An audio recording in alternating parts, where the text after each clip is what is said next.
Hello everyone, स्वागत है आप सबका इंडिया क्लास पर। दोस्तों आज है 29 तारीख 2023 और 29 तारीख 2023 का आपका जो है मध्य प्रदेश पटवारी का सेकंड शिफ्ट का एग्जाम हो चुका है।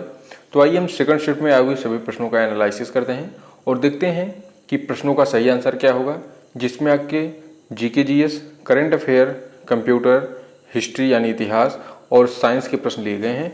तो आइए हम इन सभी प्रश्नों को डिस्कस करते हैं और इन सभी प्रश्नों का सही आंसर देखते हैं कि क्या हो जाएगा।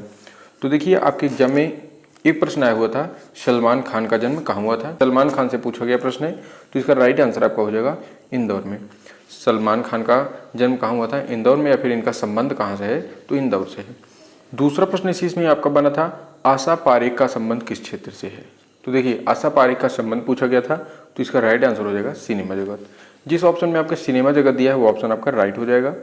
नेक्स्ट प्रश्न है आपका, केन घड़ियाल अभ्यारण्य किस राष्ट्रीय उद्यान का हिस्सा है। जो केन घड़ियाल अभ्यारण्य है ये किस राष्ट्रीय उद्यान का हिस्सा है, तो इसका राइट आंसर हो जाएगा पन्ना राष्ट्रीय उद्यान का हिस्सा है, यानी पन्ना राष्ट्रीय उद्यान आपका राइट आंसर हो जाएगा। नेक्स्ट प्रश्न देखिए, अगला प्रश्न आपका आया हुआ था, उत्तर कोरिया की महिला विदेश मंत्री कौन है। उत्तर कोरिया की महिला विदेश मंत्री कौन है, तो इसका राइट आंसर हो जाएगा चो सन हुई। चो सन हुई जो है ये उत्तर कोरिया की पहली विदेश मंत्री हैं। दोस्तों आपके एग्जाम में जो है पुरुषों से ज़्यादा इस समय महिलाओं के बारे में पूछा जा रहा है, इसलिए आप जो है महिलाओं के बारे में अधिक से अधिक पढ़ें। देखिए नेक्स्ट प्रश्न आपका आया हुआ था, जम्मू कश्मीर कौन सी सूची के अंतर्गत जोड़ा गया। जम्मू कश्मीर जो है ये किस सूची के अंतर्गत जोड़ा गया था, तो इसका राइट आंसर होगा पहली अनुसूची के। तो आपके जिस ऑप्शन में पहली अनुसूची दिया गया है वो ऑप्शन आपका राइट हो जाएगा, बाकी तीनों ऑप्शन आपका गलत हो जाएगा। नेक्स्ट प्रश्न है, स्वास्थ्य एवं परिवार कल्याण किस सूची के अंतर्गत आता है। स्वास्थ्य एवं परिवार कल्याण किस सूची के अंतर्गत आता है, तो इसका राइट आंसर है राज्य सूची के अंतर्गत। ठीक है, यानी जिस ऑप्शन में राज्य सूची दी गई है वो ऑप्शन आपका राइट हो जाएगा। नेक्स्ट प्रश्न देखिए, अगला प्रश्न आपका आया हुआ था, भारत की अंतरिम सरकार में वित्त मंत्रालय किसे सौंपा गया था। भारत की अंतरिम सरकार में वित्त मंत्रालय किसे सौंपा गया था, तो इसका राइट आंसर होगा लियाकत अली खान को। भारत की अंतरिम सरकार में वित्त मंत्रालय जो है लियाकत अली खान को सौंपा गया था। नेक्स्ट प्रश्न देखिए आपका हुआ था, केन बेतवा लिंक परियोजना किस उद्यान में से गुजरती है। जो केन बेतवा लिंक परियोजना है ये किस उद्यान से गुजरती है, तो इसका राइट आंसर होगा पन्ना राष्ट्रीय उद्यान से। यह उद्यान जो है, यह परियोजना जो है पन्ना राष्ट्रीय उद्यान से गुजरती है और इस राइट आंसर आपका पन्ना राष्ट्रीय उद्यान हो जाएगा। देखिए आज के ही प्रश्न में सेकंड शिफ्ट में दो प्रश्न जो है पन्ना राष्ट्रीय उद्यान से बने हुए हैं। अब देखिए तीसरा प्रश्न, अगला प्रश्न आपका हुआ था, तंजानिया की पहली महिला राष्ट्रपति कौन है। देखिए फिर से महिला के बारे में ये पूछा गया है, तंजानिया की पहली महिला राष्ट्रपति कौन है, तो इसका राइट आंसर होगा सामिया सुलूनू हसन। सामिया सुलूनू हसन है तंजानिया की पहली महिला राष्ट्रपति हैं ये। अब देखिए नेक्स्ट प्रश्न जो है आपका, अगला प्रश्न है, संविधान में भाग 3 में समता का अधिकार किस अनुच्छेद में बताया गया है। संविधान में जो है तीसरे भाग में समता का अधिकार किस अनुच्छेद में बताया गया है, तो इसका राइट आंसर होगा अनुच्छेद 14 में। ठीक है, अनुच्छेद 14 में जो है समता का अधिकार जो है बताया गया है। नेक्स्ट प्रश्न आपका आया था बायोलॉजी से, सिस्टमा नेचुरी पुस्तक का संबंध किससे है। तो देखिए सिस्टमा नेचुरी पुस्तक का संबंध जो है ये स्पीसीज से है। ठीक है, सिस्टमा नेचुरी पुस्तक का संबंध स्पीसीज से है जो कि एक बुक है।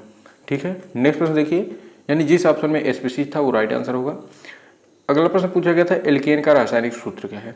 प्रत्येक शिफ्टों में एक सूत्र जरूर पूछे जा रहे हैं। तो देखिए एल्केन का रासायनिक सूत्र क्या है, CnH2n+2। ठीक है, CnH2n+2। नेक्स्ट प्रश्न देखते हैं, अगला प्रश्न आपका दिया गया है। अगला प्रश्न आया हुआ था, शहद में क्या पाया जाता है। तो शहद में आपके फ्रैक्टोज पाया जाता है। यह बायोलॉजी का प्रश्न है, शहद में फ्रैक्टोज पाया जाता है, यानी जिस ऑप्शन में फ्रैक्टोज दिया गया है वो आपका ऑप्शन राइट हो जाएगा। नेक्स्ट प्रश्न आया था फिजिक्स से, ताप किस पर निर्भर करता है। ताप किस पर निर्भर करता है, तो इसका राइट आंसर क्या हो जाएगा, विशिष्ट ऊष्मा पर, यानी जिस ऑप्शन में आपके विशिष्ट ऊष्मा दिया गया है वो ऑप्शन आपका राइट हो जाएगा। नेक्स्ट प्रश्न दिया है, प्रोकैरियोटिक कोशिका किससे मिलकर बनी होती है, तो इसका राइट आंसर होगा प्रोटीन तथा कार्बोहाइड्रेट से। प्रोकैरियोटिक कोशिका प्रोटीन तथा कार्बोहाइड्रेट से मिलकर बनी होती है, इस प्रकार ये ऑप्शन आपका राइट हो जाएगा। दोस्तों जितने भी प्रश्न हमारे द्वारा बताए गए हैं, क्या ये प्रश्न सही हैं या गलत हैं, इसका आंसर आप कमेंट बॉक्स में ज़रूर दें। और जितने भी प्रश्न आपको याद हों जो हमारे द्वारा न बताए गए हों, तो आप लोग उसे कमेंट बॉक्स में ज़रूर बताएं, जिससे हम उसका सही आंसर आपको बता सकें। और डिस्क्रिप्शन में टेलीग्राम और व्हाट्सएप का लिंक दिया गया है, आप दोनों जगह ग्रुप से जुड़ सकते हैं और वहाँ आप क्वेश्चन भेज सकते हैं और वहाँ से PDF को डाउनलोड कर सकते हैं। अब देखिए अगला प्रश्न है आपका, कोशिका भित्ति किससे बनी होती है? कोशिका भित्ति हमारी सेलुलोज से बनी होती है। यह एक बायोलॉजी का प्रश्न है। कोशिका भित्ति जो है ये सेलुलोज से बनी होती है। नेक्स्ट प्रश्न देखिए, अगला प्रश्न आपका है था आरएनए में कौन सा प्रोटीन होता है? आरएनए में कौन सा प्रोटीन होता है? तो आरएनए में देखिए कौन सा प्रोटीन होगा? आर्गोनाट प्रोटीन। आरएनए में आर्गोनाट प्रोटीन होता है, यानी जिस ऑप्शन में आर्गोनाट प्रोटीन दिया था वो आपका राइट आंसर होगा। अब देखिए हम आरएनए का फुल फॉर्म देख लेते हैं, तो राइबोन्यूक्लिक एसिड होता है। आरएनए का फुल फॉर्म राइबोन्यूक्लिक एसिड, और एक होता है डीएनए। डीएनए का फुल फॉर्म क्या होता है? Deoxyribonucleic acid. आपको इसलिए बता रहे हैं क्योंकि आपके कई एग्जामों में जो है पूछा गया है आरएनए और डीएनए का फुल फॉर्म। एक बार फिर से देखिए, आरएनए का फुल फॉर्म है राइबोन्यूक्लिक एसिड और डीएनए का है डीऑक्सीराइबोन्यूक्लिक एसिड। चलिए अब हम नेक्स्ट प्रश्न पर चलते हैं। अगला प्रश्न आया था ऑक्सीजन के बाद ऑक्सीकरण के बाद ऑक्सीजन की प्रकृति कैसी होती है? यानी ऑक्सीकरण के बाद ऑक्सीजन की प्रकृति कैसी होती है? तो इसका जो ये प्रश्न कंफर्म नहीं था, इसलिए हमने यहाँ पर आपको इसका राइट आंसर नहीं बताया है। इस प्रश्न को यदि आपको याद है या जितने भी भैया इस प्रश्न को जानते हैं सभी लोग कमेंट बॉक्स में जरूर बताएं क्या यही प्रश्न था या कोई और प्रश्न था, तब उसके बाद हम उसका राइट आंसर आपको बताते हैं कमेंट बॉक्स में। नेक्स्ट प्रश्न आपका हुआ था संविधान के भाग 3 में क्या है? तो इसका राइट आंसर होगा मौलिक अधिकार। संविधान के तीसरे भाग में मौलिक अधिकार दिया गया है, यानी मौलिक अधिकार आपका राइट आंसर है। नेक्स्ट प्रश्न देखिए, हिंदी से है। रचना पूछी गई थी, भवानी प्रसाद की रचना कौन सी है? तो देखिए आपके ऑप्शन में 4 दिया गया था। देखिए हम पहले भवानी प्रसाद की रचनाएं देखते हैं। एक है गिरीश फरोश, दूसरा है बुनी हुई रस्सी, तीसरा है नीली रेखा तक, चौथा मानसरोवर, उसके बाद है अनाम तुम आते हो, अधेरी कविता, त्रिकाल संध्या और चकित हैं दुख। इसको छोड़कर आपसे पूछा गया था भवानी प्रसाद की रचना कौन सी है? तो यानी इनमें से जो रचना थी, इसमें से 8 में से जो दी गई थी वो सही हो जाएगा, बाकी तीनों ऑप्शन आपके गलत हो जाएंगे। नेक्स्ट प्रश्न देखिए आया था रामधारी सिंह की रचना है। रामधारी सिंह दिनकर की रचना कौन सी है? तो देखिए इनकी जितनी इंपॉर्टेंट रचनाएं जो पूछी जाती हैं उसको देखते हैं। उर्वशी, रेणुका, हुंकार, रश्मिरथी, संस्कृत के 4 अध्याय, नीम के पत्ते। अब इनमें से जो भी दिया गया था आपके ऑप्शन में वो ऑप्शन राइट हो जाएगा, बाकी ऑप्शन आपका गलत हो जाएगा।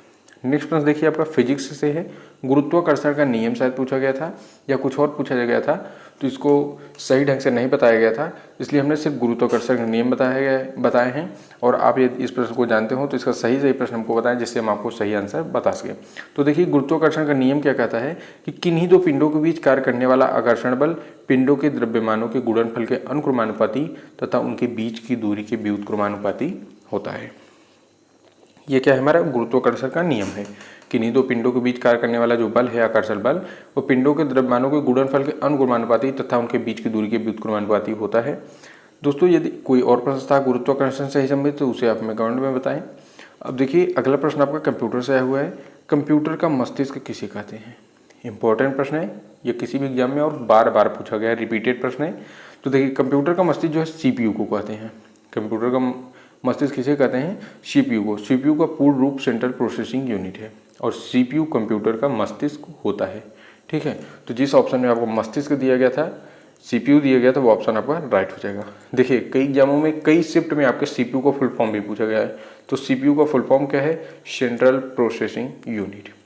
ठीक है, इसको आप जरूर याद रखें क्योंकि ये कई एग्जामों में बार बार पूछा जाता है। तो दोस्तों इस प्रकार जो है 29 तारीख के सेकंड शिफ्ट के जितने भी प्रश्न हमें मिल सके थे हमने सभी प्रश्नों का आपको एनालिसिस करा दिया गया है। और हाँ, जितने भी प्रश्न को हमने नहीं करा पाया है, यदि आप उन प्रश्नों को जानते हैं तो उन्हें कमेंट बॉक्स में जरूर बताएं।